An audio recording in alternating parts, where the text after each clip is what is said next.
Dari semula telah kau tetapkan hidupku dalam tanganmu. Sekarang saya bertanya kepada pengantin pria para di Banjarnahor, bersediakah saudara di hadapan Allah yang Maha Tahu dan di hadapan jemaat yang berkumpul di sini menyaksikan bahwa saudara menghendaki saran kita bonus kabupaten Seribu?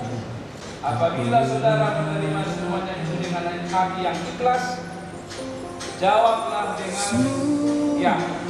Ya.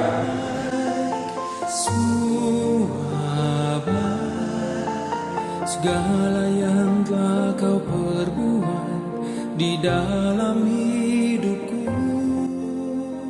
Ini saya bertanya kepada pengantin perempuan para wanita berusia yang telah dipilih saudara Prakti Banjarnahor menjadi pengikutnya.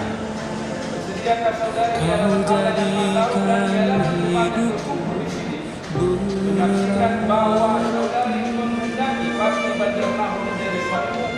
Apabila saudari menerima semuanya itu dengan hati yang ikhlas, jawablah dengan ya yang harus kuat.